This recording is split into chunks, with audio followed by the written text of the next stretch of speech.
हिंद जय हिंद वंदे मातरम। दोस्तों, मैं आशुतोष आपके अपने YouTube channel JMD exam crack पे आप सभी का बहुत बहुत स्वागत करता हूं। जैसा कि आप सभी जानते हैं, हम BPSC के लिए सीरीज लेकर हाजिर होते हैं। उसी क्रम को हम स्टार्ट करते हैं देर ना करते हुए। आज भारत के राष्ट्रीय आंदोलन का द्वितीय चरण चल रहा है, जो 1905 से लेकर 1919 की इस तक क्या हुआ, इसके बारे में बात करते हैं देर ना करते हुए या स्टार्ट करते हैं। बोल रहा है, राष्ट्रीय आंदोलन के इस करण को नौ राष्ट्रीय अथवा उग्रवाद के उदय का काल माना जाता है। उसी समय विदेशी आंदोलन तथा क्रांतिकारी आतंकवाद का सूत्रपात हुआ था। और कांग्रेस को ध्यान दीजिएगा, और जो था कांग्रेस, उसके बारे में। और अब हम आगे चलते हैं, थोड़ा सा बात करते हैं कांग्रेस के गर्मपंथियों के। ध्यान दीजिएगा, इसके बाद आते हैं कांग्रेस के कुछ गर्मपंथी, उनके बाद डिस्कस करना है। बात करते हैं कांग्रेस के कुछ गर्मपंथी की। कांग्रेस के गर्मपंथी नेताओं के प्रमुख थे बाल गंगाधर तिलक, अरविंद घोष, बिपिन चंद्र पाल, लाल लाजपत राय आदि थे। भारत में उग्रवाद के उदय का श्रेय बाल गंगाधर तिलक को जाता है। और किसको जाता है? बाल गंगाधर तिलक को। उन्होंने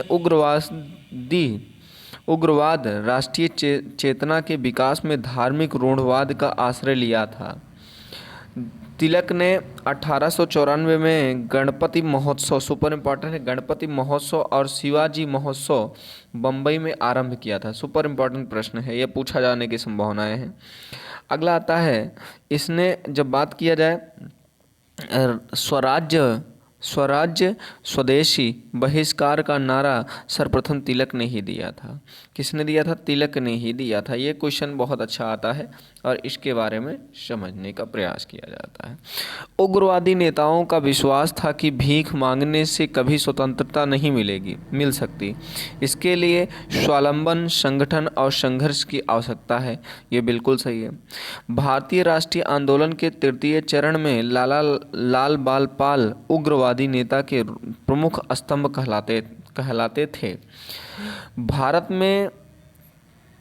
में क्रांतिकारी गतिविधियों का सूत्रपात 1897 ईस्वी महाराष्ट्र से हुआ था।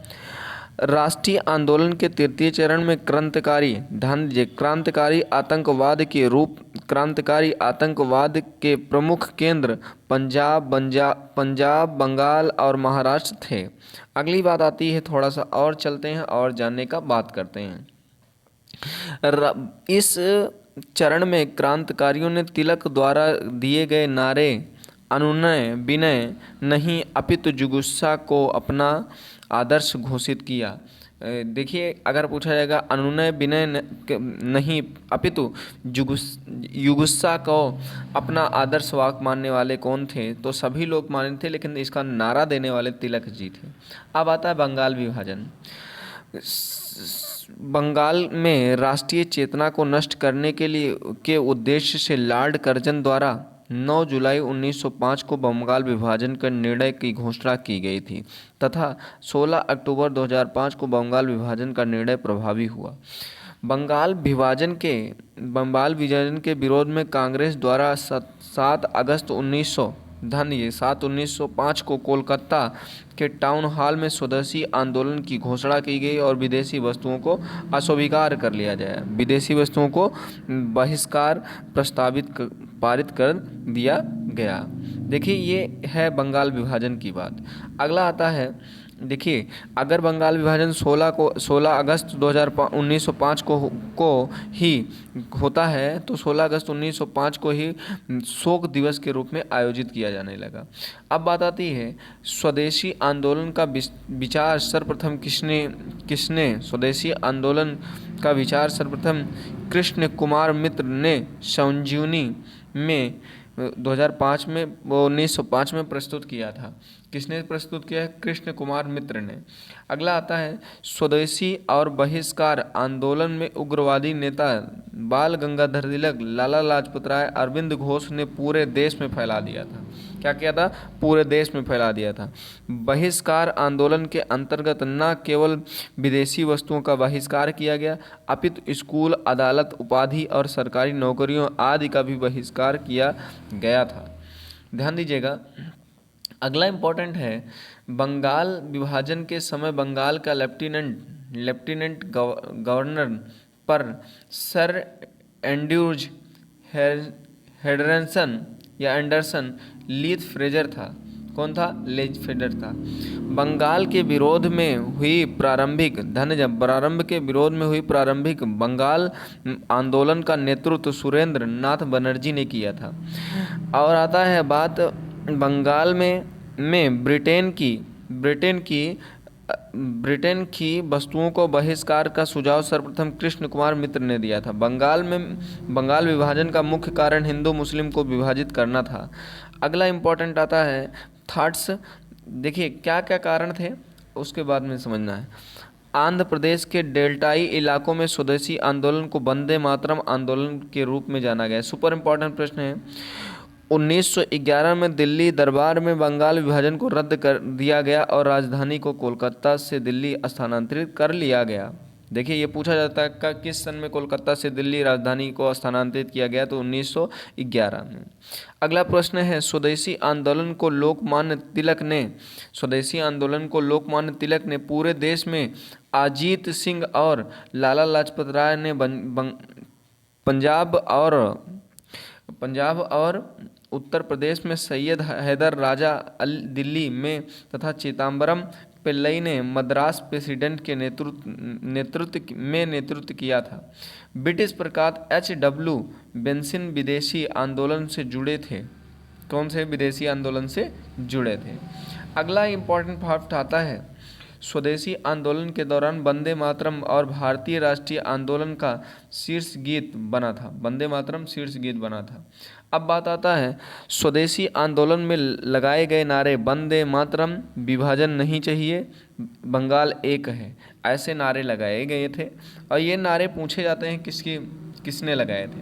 उसके बाद आता है 1 अक्टूबर 2000 कब आता है, जब मुस्लिम लीग की स्थापना होती। 1 अक्टूबर 1906 को आगा खां के नेतृत्व में मुस्लिम की एक विशिष्ट मंडल में शिमला में वायसराय लॉर्ड मिंटो से मिलकर मुसलमानों ने सर्वप्रथम निर्वाचन व्यवस्था की मांग की। अगला आता है ढाका के नवाब सलीमुल्लाह के नेतृत्व में 10 दिसंबर 1906 ईस्वी को ढाका में आयोजित एक बैठक में मुस्लिम लीग की स्थापना की गई। कहाँ पर स्थापना की?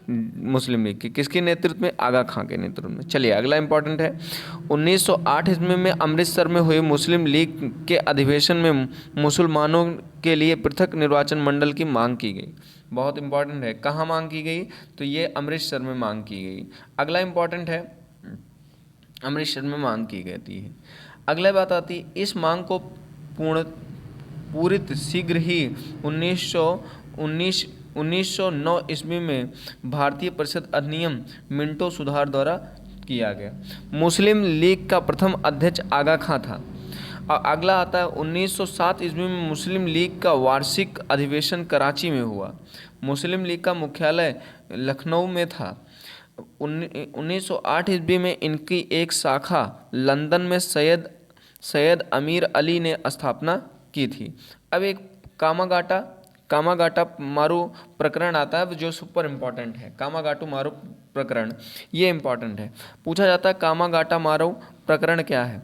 1 नवंबर 1913 को गदर अखबार का पहला अंक प्रकाशित हुआ जो उर्दू में था। 9 दिसंबर 2013 को 13 से गुरुमुखी में छपने लगा। अगला आता है गदर के प्रत्येक पृष्ठ के पहले पृष्ठ पर छापा जाता था कि अंग्रेज राज का कच्चा चिट्ठा। अंग्रेज राज का कच्चा चिट्ठा। अब आता है कामागाटा मारू प्रकरण 1914 में घटित हुआ। कामागाटा जहाज बाबा गुरुदत्त सिंह 1914 में किराए पर लिए थे। कामागाटा मारू जहाज 26 दिसंबर 1914 को कलकत्ता बजबज नामक स्थान पर पहुंचा।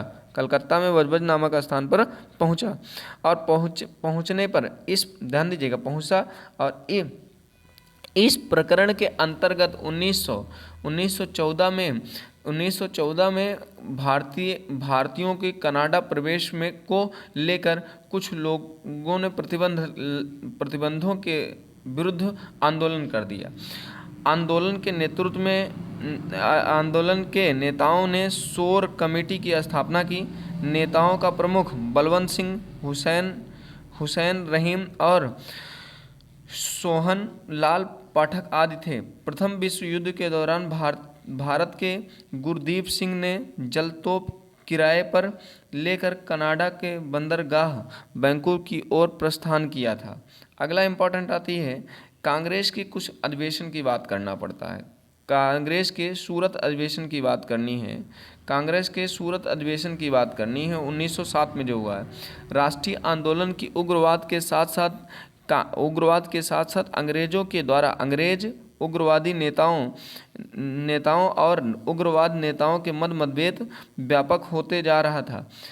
इसके परिणाम स्वरूप 1907 ईस्वी के भारतीय राष्ट्रीय आंदोलन के सूरत अधिवेशन में कांग्रेस व उदारवादी और उग्रवादी गुटों में विभक्त हो गया।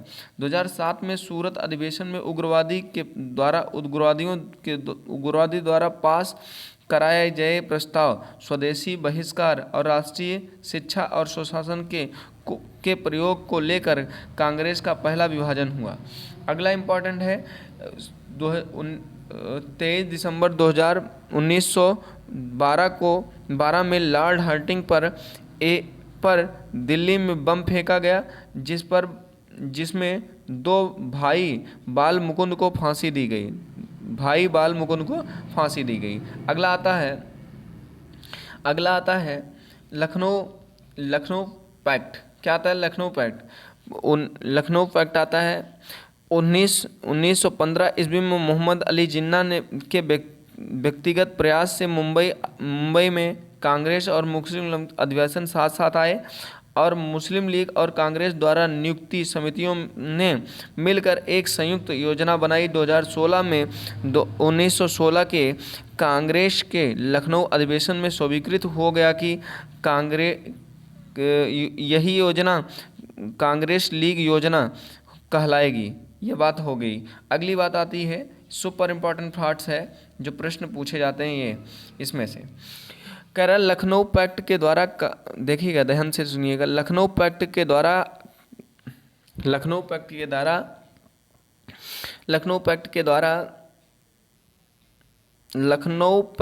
के द्वारा कांग्रेस ने पहली बार मुसलमानों के लिए पृथक निर्वाचन मंडल की मांग को औपचारिक रूप से स्वीकार कर ली और कालांतर में कांग्रेस का भयंकर भूल सिद्ध हुई।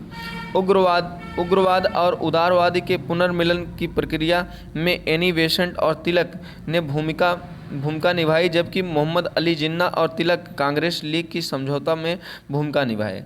अगला जो सुपर इम्पोर्टेंट प्रश्न बन सकता है यहाँ से बनेगा, कह रहा कांग्रेस के लखनऊ अधिवेशन में महात्मा गांधी ने राजकुमार शुक्ल की मुलाकात हुई थी। उन्होंने चंपारण के किसानों को समस्या से अवगत कराया था।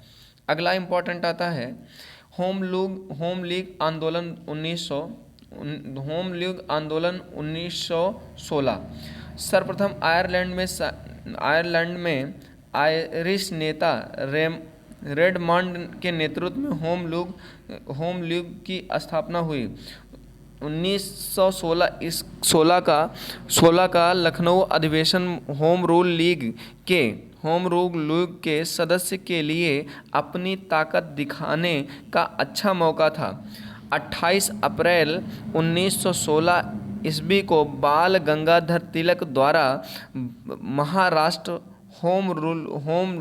होम रूल लीग की स्थापना की गई, जिसका केंद्र पुणे था। अगला चलते हैं और अगले प्रश्न की बात आज चलते हैं और इम्पोर्टेंट की बात करना शुरू करते हैं। बात करते हैं सितंबर 1916 में एनी बेसेंट द्वारा मद्रास में लखनऊ भारतीय होम रूल लीग की स्थापना की गई। अगला आता है एस सुब्रमण्यम अय्यर एनिवेशंट की होम रूल लीग की स्थापना से समृद्ध थे। एनिवेशंट ने अपनी दैनिक पत्रिका न्यू इंडिया तथा साप्ताहिक पत्रिका कॉमनवेल्थ द्वारा होम रूल आंदोलन का प्रचार किया। बाल गंगाधर तिलक के पत्र केसरी और मराठा ने भी आंदोलनों के प्रचार में अग्रणीय प्रचार किया। और इसी पर आपका आज का भारतीय राष्ट्रीय आंदोलन यहीं समाप्त होता है। सेकंड, भारतीय राष्ट्रीय आंदोलन का सेकंड पार्ट जो कि हमारे पास 1905 से लेकर 1919 तक का बात थी, ये यहाँ तक समाप्त होती है। कल आगे बात करेंगे 1919 या 1920 से लेकर 1947 तक की बात करेंगे। आपको ये मेरी सीरीज कैसी लगी कमेंट करके ज़रूर बताइएगा। मिलते हैं नेक्स्ट वीडियो में, तब तक के लिए जय हिंद, वंदे मातरम। दोस्तों अपना बहुत बहुत ख्याल रखिएगा।